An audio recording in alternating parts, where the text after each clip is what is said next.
आज का ये महासंग्राम क्लास बहुत ही इम्पोर्टेंट होने वाला है उन सभी बच्चों के लिए जो 2026-27 में BA fourth semester English literature का पेपर देने वाले हैं।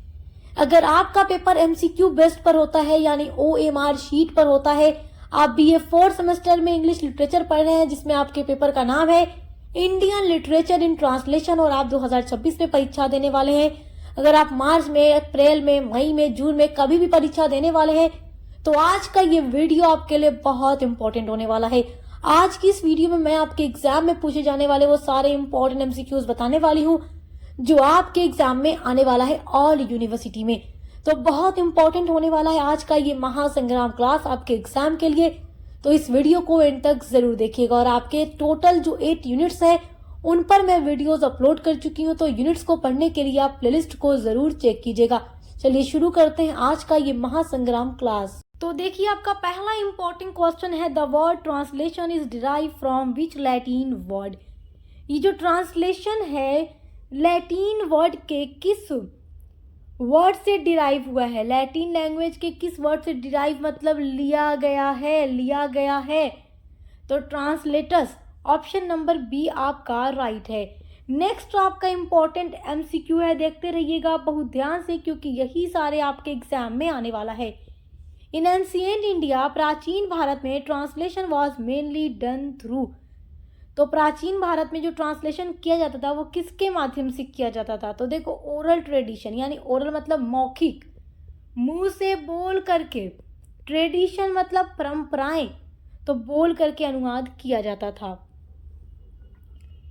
माय डियर स्टूडेंट्स, जो एमसीक्यू आपके एग्जाम 2026-27 में आने वाला है ऑल यूनिवर्सिटी में, सब कुछ मैंने इस वीडियो में कवर किया है।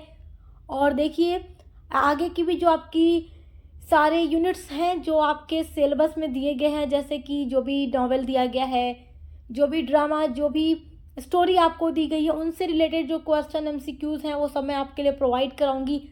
और देखिए हर एक टॉपिक पर डिटेल वीडियो हमने अपलोड कर दी है। अगर आपने ट्रांसलेशन के बारे में नहीं पढ़ा है तो विजिट करके जरूर पढ़िएगा।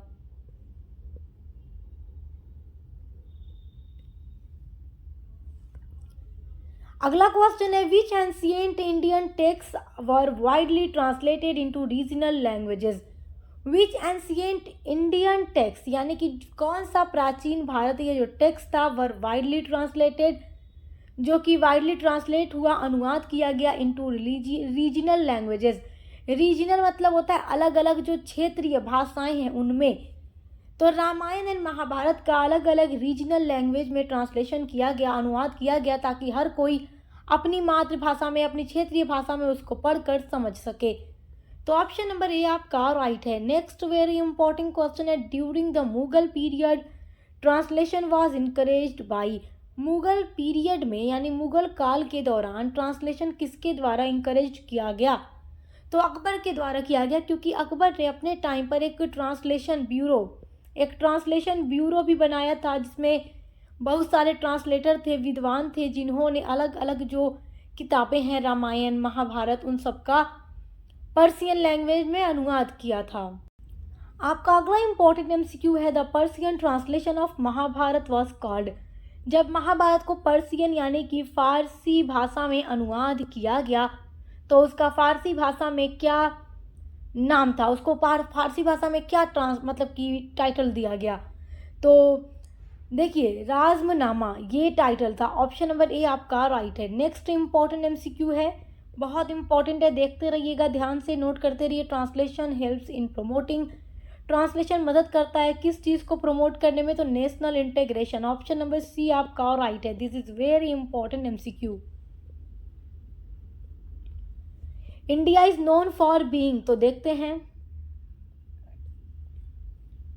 ऑप्शन नंबर सी है मल्टीलिंगुअल एंड मल्टीकल्चरल सोसाइटी, क्योंकि हमारा जो भारत है वो मल्टीलिंगुअल है, जिसको मल्टीलिंग्विस्टिक भी कहा जाता है, यानी कि बहुभाषाई। बहुभाषाई का मतलब जहाँ पर एक से अधिक भाषाएं बोली जाती हैं हर राज्य में। देखो उत्तर प्रदेश में हिंदी बोली जाती है, अगर आप पंजाब चले जाएं पंजाबी मिलेगा, गुजरात गुजराती मिलेगा, वेस्ट बंगाल चले जाएं आपको बंगाली मिलेगा, तमिलनाडु आप चले जाएं आपको तमिल मिलेगा, कर्नाटका चले जाएं कन्नड़ लैंग्वेज आपको मिलेगी। इसी तरीके से आप आंध्र प्रदेश चले जाएं तो आपको तेलुगु मिलेगा। इस तरीके से महाराष्ट्र चले जाएँ, मराठी, अलग अलग राज्य में अलग अलग भाषाएं बोली जाती हैं, तो उनको समझने के लिए ट्रांसलेशन की नीड होती है। तो हमारा भारत जो है एक मल्टीलिंग्विस्टिक या मल्टीलिंगियल भी आप कह सकते हैं, इसका मतलब बहुभाषाई होता है। मल्टीकल्चरल का मतलब बहुसांस्कृतिक वाला देश।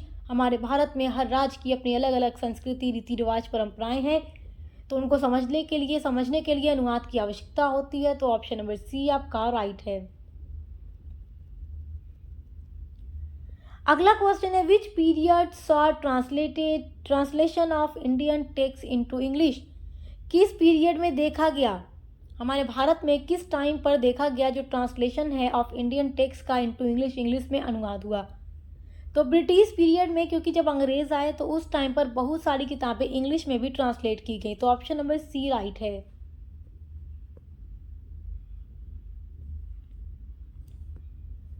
आपका अगला एमसीक्यू है, translation plays an important role in. जो ट्रांसलेशन है वो रोल प्ले करता है, बहुत ही इंपॉर्टेंट रोल प्ले करता है किस चीज़ में? तो कम्युनिकेशन बिटवीन लैंग्वेजेस में। Option number A. Option number B है एंडिंग एजुकेशन में। ऑप्शन नंबर सी है स्टॉपिंग ग्लोबलाइजेशन में। ऑप्शन डी है डिस्ट्रॉइंग कल्चर। तो ये तीनों नहीं हो सकता। कम्युनिकेशन बिटवीन लैंग्वेज यानी कि अलग अलग भाषाओं में कम्युनिकेशन, बातचीत करने के लिए जो ट्रांसलेशन है बहुत ही इंपॉर्टेंट रोल प्ले करता है। ऑप्शन नंबर ए आपका राइट है।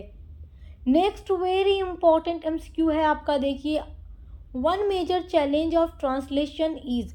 वन मेजर चैलेंज का मतलब कौन सा मेजर चैलेंज, चुनौती है ऑफ ट्रांसलेशन इज, ट्रांसलेशन की?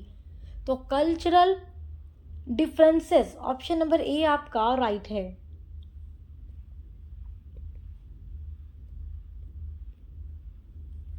अगला इंपॉर्टेंट क्वेश्चन है, ट्रांसलेशन कंट्रीब्यूट्स। कंट्रीब्यूट्स का मतलब होता है योगदान देना, योगदान देना। तो ट्रांसलेशन कंट्रीब्यूट्स टू यानी किस चीज़ में योगदान देता है? तो सोशल डिवीज़न में, कल्चरल एक्सचेंज में, लैंग्वेज एक्सटिंक्शन में, या पॉलिटिकल इंस्टेबिलिटी में। तो ट्रांसलेशन योगदान देता है कल्चरल एक्सचेंज में, यानी कि हम एक भाषा से दूसरी भाषा में जब अनुवाद करते हैं तो वहाँ की संस्कृति को समझते हैं, अपनी संस्कृति भी उनको बताते हैं, तो इससे कल्चर का एक्सचेंज होता है, आदान प्रदान होता है। ऑप्शन नंबर बी राइट है। नेक्स्ट वेरी इंपॉर्टेंट एमसीक्यू है, which Indian constitution article recognize multiple languages. तो भारतीय संविधान का कौन सा आर्टिकल जो है उसमें आपको मल्टीपल लैंग्वेजेस मिलेंगी? तो आर्टिकल 343। ऑप्शन बी राइट है। आपका अगला इंपॉर्टेंट एमसीक्यू है, द 8th schedule of the Indian constitution deals with. 8वीं जो अनुसूची है हमारे भारतीय संविधान की, उसमें क्या चीज़ है? फंडामेंटल राइट्स हैं या लैंग्वेज है, क्या है? आगे भी दो ऑप्शन है, देखिए, वैसे तो लैंग्वेज यानी भाषा ही है। इलेक्शन है या प्रेसिडेंट्स पावर है? तो लैंग्वेज है। क्या है? लैंग्वेज। हमारे भारतीय संविधान की 8वीं अनुसूची में 22 भाषाओं का उल्लेख है। अगला इंपॉर्टेंट एमसीक्यू है, translation in education help student to. जो अनुवाद है एजुकेशन यानी पढ़ाई में क्या मदद करता है स्टूडेंट की? तो रिमेन कन्फ्यूज्ड या understand concept in mother tongue. So right option होगा understand concept in mother tongue, क्योंकि जब अनुवाद हो जाता है हर किताब का अलग अलग भाषा में, अदर मदर टंग में, तो हर स्टूडेंट अपनी मदर टंग में उस टॉपिक को पढ़ता है, समझता है और उसका कॉन्सेप्ट अपनी मातृभाषा में क्लियर हो जाता है। तो अनुवाद के माध्यम से ये चीज़ें भी आसान है कि जो बच्चा कोई भी टॉपिक पढ़ना चाह रहा है तो उसको अपनी भाषा में मिल जाता है, उसको पढ़ के समझ लेता है।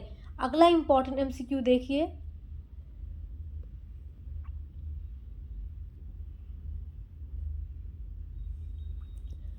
विच movement promoted translation of religious text in India. कौन सा मूवमेंट जो हुआ भारत में ट्रांसलेशन को क्या करता है? प्रमोट करता है। तो भक्ति movement. Option number A right है। अगला इंपॉर्टेंट एमसीक्यू आपका है, ट्रांसलेशन स्ट्रेंथेंस। स्ट्रेंथ मतलब होता है मजबूत। तो ट्रांसलेशन की मजबूती क्या है? कल्चरल यूनिटी यानी कि सांस्कृतिक यूनिटी होती है, एकता इसका मतलब है। तो ऑप्शन ए आपका राइट है।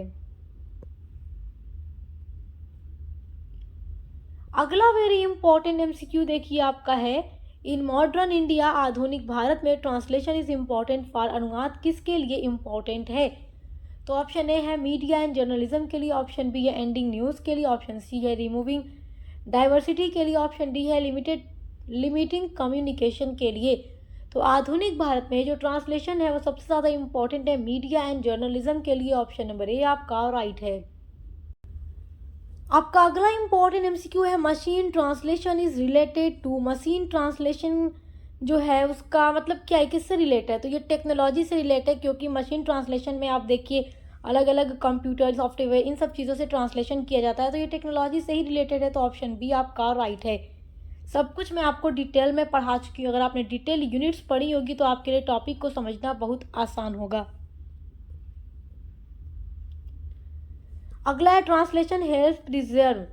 तो ट्रांसलेशन किस चीज़ को प्रिजर्व करने में मदद करता है? तो कल्चरल हेरिटेज, यानी कि जो संस्कृति होती है उसको एक पीढ़ी से दूसरी पीढ़ी में ट्रांसफ़र करने में ट्रांसलेशन काफ़ी ज़्यादा मदद करता है। तो ऑप्शन नंबर ए राइट होगा।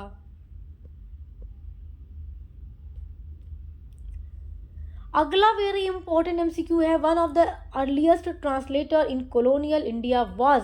तो विलियम जोन्स। ऑप्शन ए आपका राइट है। नेक्स्ट वेरी इंपॉर्टेंट एमसीक्यू है translation is necessary in India because. Bharat में अनुवाद क्यों नेसेसरी यानी आवश्यक है?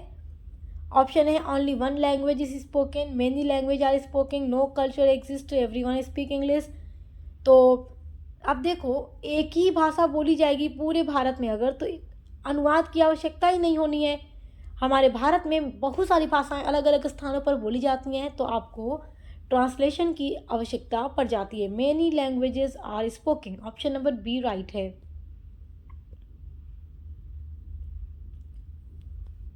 अगला वेरी इंपॉर्टेंट एमसीक्यू है the process of translation involve. तो प्रोसेस जो है ट्रांसलेशन का वो क्या इन्वॉल्व करता है? Copying words only, changing meaning, no, conveying meaning from one language to another. So yes, unit number 1 में मैंने आपको यही तो पढ़ाया है। यूनिट नंबर 1 में क्या पढ़ाया आपको? कन्वेइंग मीनिंग, एक मतलब अर्थ को बताना, कन्वे मतलब बताना, मीनिंग यानी अर्थ को, फ्रॉम वन लैंग्वेज एक भाषा से टू अनदर दूसरी भाषा में। तो यहाँ पूरा इंग्लिश में लिखा हुआ है, इसको मैं पढ़कर आपको हिंदी में भी बता रही हूँ, समझा रही हूँ। यहाँ पे क्या प्रोसेस चल रहा है? ट्रांसलेशन ही तो चल रहा है। तो वही होता है कि एक मैसेज को या किसी भी बात को एक भाषा से दूसरी भाषा में बदल देना ही ट्रांसलेशन है। ऑप्शन नंबर सी राइट है। अगला इंपॉर्टेंट एमसीक्यू आपका है translation of religious text promotes. Translation of religious text promotes का मतलब क्या है? Mutual understanding. यहाँ पर आपका ये वाला ऑप्शन राइट है। ऑप्शन नंबर 2 म्यूचुअल अंडरस्टैंडिंग मतलब आपसी जो चीज़ें होती हैं समझ में आती हैं।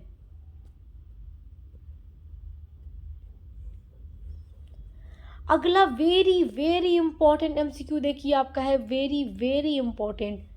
Translation studies as a discipline developed mainly in, यानी कि जो ट्रांसलेशन है, जो अनुवाद की प्रक्रिया है, वो कब से डेवलप हुई थी? तो 20th सेंचुरी यानी 20वीं शताब्दी से। ऑप्शन नंबर ए आपका राइट है। अगला वेरी इंपॉर्टेंट क्वेश्चन है which language served as link language during the Mughal period. This is very important question. जब मैंने आपको आपकी यूनिट में हिस्ट्री ऑफ ट्रांसलेशन पढ़ाया था कि इंडिया में ट्रांसलेशन की क्या हिस्ट्री है, उस टाइम मैंने आपको बताया था कि कौन सी लैंग्वेज मुगल काल के दौरान लिंक लैंग्वेज थी, यानी कि कौन सी भाषा ज़्यादा पॉपुलर हो गई थी? हिंदी, संस्कृत, पर्शियन और तमिल।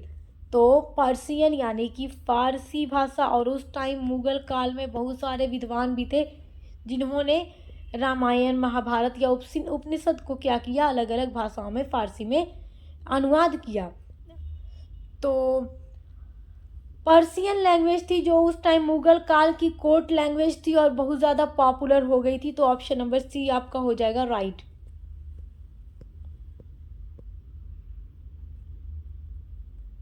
आपका अगला वेरी इंपॉर्टेंट क्वेश्चन है, देखिए आपका अगला क्वेश्चन है the Panchatantra was translated into. तो पंचतंत्र जो है उसको किस लैंग्वेज में ट्रांसलेट किया गया है? तो Arabic and Persian. Option number ए आपका राइट है। नेक्स्ट वेरी इंपॉर्टेंट क्वेश्चन, देखिए सारा क्वेश्चन आपके एग्जाम में आने वाला है। आप चाहे किसी भी यूनिवर्सिटी से पढ़ाई करते हैं, अगर आपका पेपर एमसीक्यू बेस्ड होगा तो ये वीडियो आपके लिए इम्पोर्टेंट है। The Arabic version of Panchatantra was known as.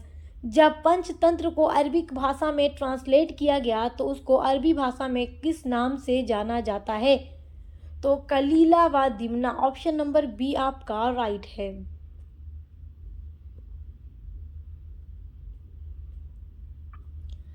अगला वेरी इंपॉर्टेंट क्वेश्चन आपका है, बुद्धिस्ट मॉन्क कुमार जीवा was famous for translating text into. तो जो बुद्धिस्ट मॉन्क कुमार जीवा थे, उन्होंने, वो जाने जाते हैं, फेमस हैं ट्रांसलेटिंग के लिए, अनुवाद के लिए, टेक्स्ट इनटू, जो टेक्स्ट थे उसको उन्होंने अनुवाद किया। तो किस अनुवाद के लिए वो जाने जाते हैं? तो चाइनीज़ अनुवाद के लिए, ऑप्शन नंबर बी राइट है। चाइनीज़ में बहुत ज़्यादा अनुवाद हुआ था। चलिए अगला देखिए, अकबर इस्टेब्लिश्ड ए ट्रांसलेशन डिपार्टमेंट कॉल्ड।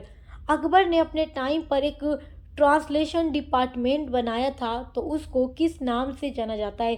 ये एक ट्रांसलेशन ब्यूरो था जिसमें बहुत सारे ट्रांसलेटर थे, विद्वान थे, जिन्होंने रामायण महाभारत को क्या किया? पारसी यानी पर्शियन लैंग्वेज, फारसी भाषा में अनुवाद किया।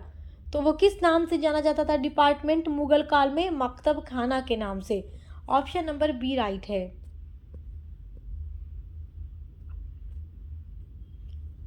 नेक्स्ट वेरी इंपॉर्टेंट एमसीक्यू आपका है, देखिए, the Mahabharata was translated into Persian as. Mahabharata को जब ट्रांसलेट किया गया पर्शियन लैंग्वेज में तो उसको क्या कहा गया? तो राजमनामा, ऑप्शन नंबर बी आपका राइट है। नेक्स्ट वेरी इंपॉर्टेंट क्वेश्चन है, दारा शिकोह ट्रांसलेटेड उपनिषद इनटू।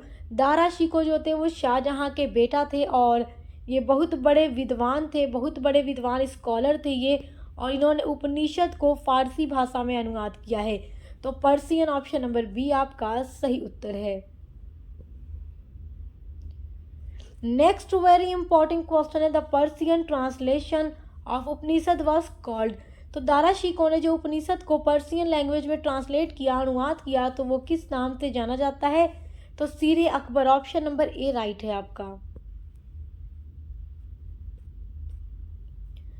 अगला है, दारा शिकोह सन ऑफ। तो ये शॉन थे, बेटा थे, सन मतलब बेटा थे शाहजहां के, ऑप्शन नंबर सी आपका राइट आंसर है। आपका नेक्स्ट वेरी इंपॉर्टेंट एमसीक्यू है, देखिए, literal translation is also known as. मैंने आपको लिटरल ट्रांसलेशन के बारे में या फ्री ट्रांसलेशन के बारे में पूरा डिटेल में पढ़ाया हुआ है। अगर आपने डिटेल यूनिट्स नहीं पढ़ी है तो ज़रूर पढ़िएगा, लिंक आपको मिल जाएगी प्लेलिस्ट की इसी वीडियो के डिस्क्रिप्शन बॉक्स में। वहाँ पर एक एक टॉपिक को मैंने बहुत डिटेल तरीके से आपको समझाया। अगर आप पूरी क्लासेस किए रहेंगे तो समझिए कि आपको अपने एग्जाम में कभी भी प्रॉब्लम नहीं होगी।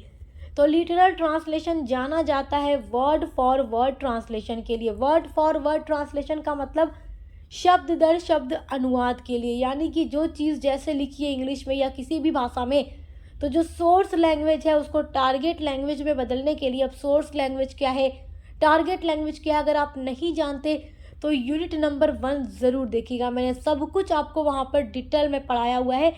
सोर्स लैंग्वेज का मतलब यहाँ पर देखिए, मैं आपको समझा देती हूँ एक बार फिर से, क्योंकि इम्पॉर्टेंट है ये बात जानना आपके लिए। यहाँ पर स्क्रीन पर अपने मोबाइल में यहाँ पर जो आप लिखा हुआ देख रहे हो वो इंग्लिश में लिखा हुआ है। अगर मैं आपसे कहूँ कि इसको आप हिंदी में ट्रांसलेट कर दीजिए तो ये आपके पास उपलब्ध जो है वो आपके पास इंग्लिश में है, तो ये आपकी सोर्स लैंग्वेज हो गई। अब मैं आपसे बोली कि इसको हिंदी में अनुवाद कर दीजिए तो वो आपकी टारगेट लैंग्वेज हो गई, हिंदी आपकी टारगेट लैंग्वेज हो गई। और मैं आपसे बोलूँ लिटरल ट्रांसलेशन कीजिए यानी वर्ड फॉर वर्ड ट्रांसलेशन, तो आप कैसे करेंगे? लिटरल मतलब हिंदी में होता है शाब्दिक, तो आप लिखेंगे शाब्दिक। ट्रांसलेशन के लिए आप लिखेंगे अनुवाद, शाब्दिक अनुवाद। इज मतलब है, शाब्दिक अनुवाद है। आल्सो मतलब भी, नोन मतलब जाना जाता है इस रूप में। तो इस तरीके से जो चीज़ लिखी हुई है बिल्कुल उसी का टारगेट लैंग्वेज में सेम मीनिंग यूज़ करना ही लिटरल ट्रांसलेशन है। वीडियो ज़रूर देखिएगा, literal translation versus free translation मैंने आपको पढ़ाया हुआ है, वहाँ पर सब कुछ आपको क्लियर हो जाएगा, क्योंकि यहाँ से बहुत सारे एमसीक्यूज बनेंगे जो मैं इस वीडियो में आपके लिए कवर कर रही हूँ। Literal translation focus is mainly on.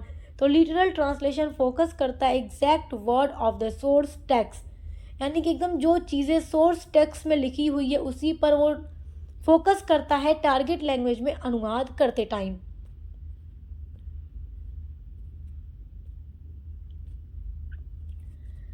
अगला है literal translation is most suitable for. तो लिटरल ट्रांसलेशन ज़्यादा सूटेबल होता है लीगल डॉक्यूमेंट्स के लिए। ऑप्शन नंबर बी आपका राइट है। नेक्स्ट आपका है, देखिए, the main disadvantage of literal translation is. तो लिटरल ट्रांसलेशन का डिसएडवांटेज का मतलब होता है बुराई।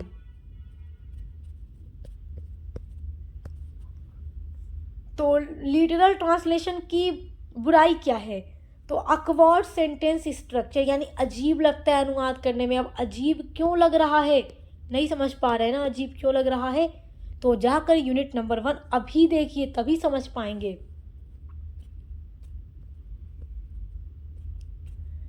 अगला है literal translation gives priority to style, emotion, words. Words को ये देता है प्रायोरिटी, वर्ड्स को देता है। वर्ड्स को क्यों वर्ड्स को देता है? यूनिट नंबर 1 मस्ट देखिएगा, जरूर देखिएगा।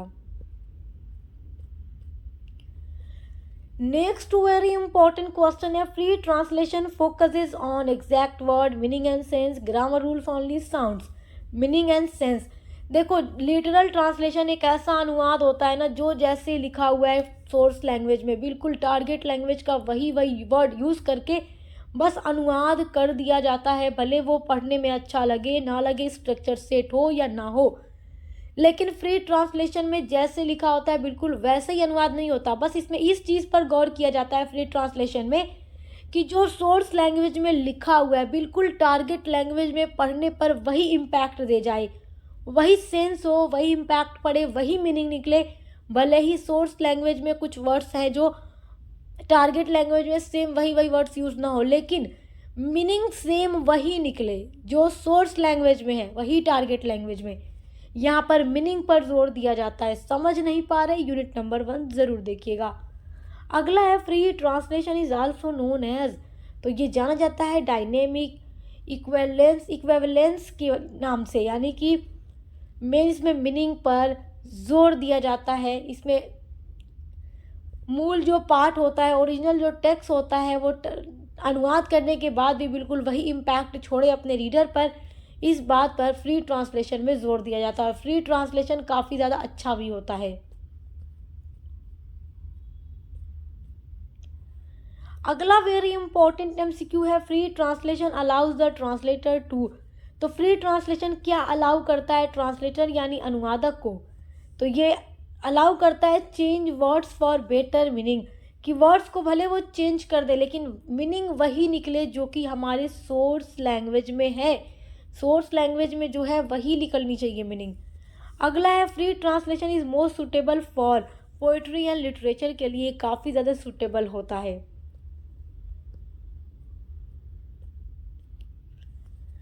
अगला है free translation gives importance to. Free translation importance देता है किस चीज़ को? मीनिंग एंड इम्पैक्ट को। ऑप्शन नंबर सी राइट है।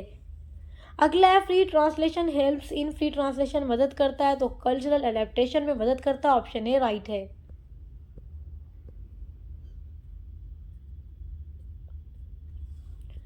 अगला वेरी इंपॉर्टेंट एमसीक्यू है, फ्री ट्रांसलेशन में चेंज। फ्री ट्रांसलेशन चेंज कर सकता है structure of sentence. Structure of sentence बदल सकता है, यानी कि सोर्स लैंग्वेज में जैसे लिखा हुआ है बिल्कुल टारगेट लैंग्वेज में वो स्ट्रक्चर बदल सकता है, टारगेट लैंग्वेज में स्ट्रक्चर बदल सकता है, लेकिन मीनिंग वही निकलेगी, इम्पैक्ट वही होगा। अगला है ट्रांसलिट्रेशन मीन्स।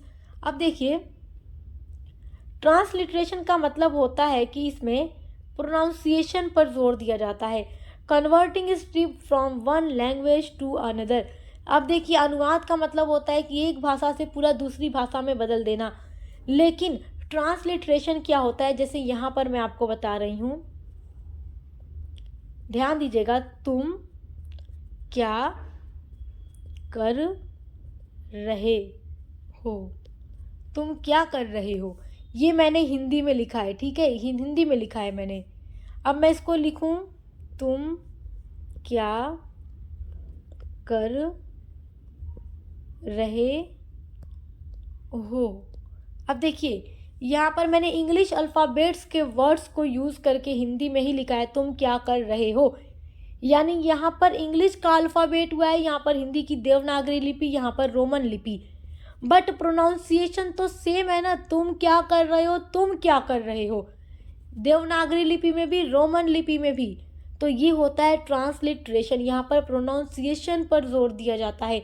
अगर मैं अभी अनुवाद कर दूँ हिंदी से इंग्लिश में, तो मैं लिख दूंगी what are you doing, what are you doing. तो ये अनुवाद हो रहा है, व्हाट आर यू डूइंग, तुम क्या कर रहे हो, what are you doing. But मैं अगर ट्रांसलिट्रेशन करूँ तो तुम क्या कर रहे हो को मैं इस तरीके से लिख दूंगी। जैसे देखिए यहाँ पर मैंने लिखा है, देखिए यहाँ पर मैंने गोला बना दिया इसके अंदर। तो ये इस तरीके से ट्रांसलिट्रेशन होता है। आई होप कि आप समझ गए होंगे। नहीं समझे तो ट्रांसलिट्रेशन पर अलग से वीडियो बनी हुई है, प्लेलिस्ट में ऐड है, देख जरूर लीजिएगा।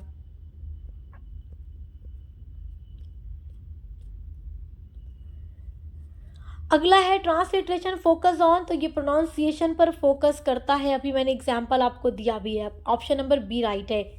अगला इंपॉर्टेंट क्वेश्चन है, राइटिंग नमस्ते in Roman script from Hindi is an example of. तो यहाँ नमस्ते रोमन लिपि में, मतलब रोमन स्क्रिप्ट में लिखा गया। स्क्रिप्ट मतलब लिपि होता है। और अगर मैं नमस्ते को हिंदी में लिखूं देवनागरी लिपि में, नमस्ते, ठीक है, इस तरीके से होगा। अब इसी को मैंने यहाँ इंग्लिश में, रोमन लैंग्वेज नहीं, रोमन स्क्रिप्ट में लिख दिया। तो ये ट्रांसलिट्रेशन है। हिंदी में लिखोगे तो भी वैसे ही, और इंग्लिश का अल्फ़ाबेट का वर्ड यूज़ करोगे तो भी वही चीज़ होगी पढ़ने में, मतलब प्रोनाउंसिएशन मुझसे वही निकलेगा। बट अगर इंग्लिश में लिख दूँ मैं नमस्ते को, तो हेलो मैं लिख सकती हूँ, हेलो। तो ये अनुवाद हो रहा है। अगला है transliteration does not change. Transliteration क्या नहीं बदलता, तो ये बदलता है, ये नहीं बदलता मीनिंग को, ये मीनिंग को नहीं बदलता। ऑप्शन सी राइट है।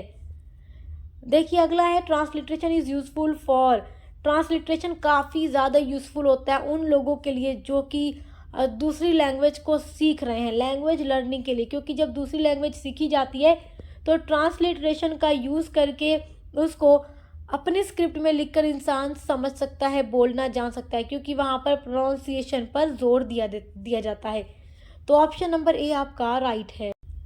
अगला एमसीक्यू आपका है, transliteration is different from translation because it. Transliteration different है, अलग है ट्रांसलेशन यानी अनुवाद से, बिकॉज क्योंकि, इट यानी यह। तो ट्रांसलिट्रेशन जो है अनुवाद से अलग है, क्यों? देखिए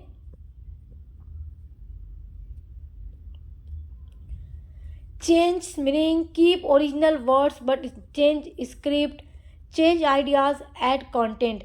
तो ट्रांसलिट्रेशन अलग है ट्रांसलेशन से बिकॉज ये ओरिजिनल वर्ड्स को रखता है बट स्क्रिप्ट को चेंज कर देता है। ऑप्शन बी राइट है। अगला है writing Bharat as Bharat is. तो यहाँ देखो हिंदी में भारत लिखा है, यहाँ पर रोमन लिपि का यूज़ करके भारत लिखा है। तो ये क्या है? ये है ट्रांसलिट्रेशन। ऑप्शन सी आपका राइट है। अगला इंपॉर्टेंट एमसीक्यू है, ट्रांसलिट्रेशन हेल्प्स इन। ट्रांसलिट्रेशन मदद करता है किसमें? प्रोनाउंसिएशन गाइडेंस में। ऑप्शन नंबर ए राइट है। ये आपका एमसीक्यू बहुत इंपॉर्टेंट है। सो माय डियर स्टूडेंट्स, आपकी जो यूनिट नंबर 1 है उससे बनने वाला सारा इंपॉर्टेंट एमसीक्यू मैंने आपको इस वीडियो में बता दिया है। और जैसे आपकी टोटल 7 यूनिट अभी बची हुई हैं, यूनिट 2 से लेकर यूनिट 8 तक, तो उन सभी से बनने वाले एमसीक्यूज़ को मैं अलग अलग वीडियोस में कवर कराऊंगी, ताकि आप 8 वीडियो के माध्यम से अपने 4th सेमेस्टर इंग्लिश लिटरेचर की पूरी तैयारी कर ले अपने एग्ज़ाम 2026-27 के लिए, ऑल यूनिवर्सिटी के लिए। तो अच्छे से पढ़ाई करते रहिए। हर एक सब्जेक्ट की क्लासेस आपको मिलेंगी, हर एक सब्जेक्ट का मॉडल पेपर आपको हमारे चैनल पर मिलेगा। तो विजिट करके अच्छे से पढ़ाई करते रहिए। Best of luck. अब मिलते हैं अगली वीडियो के साथ।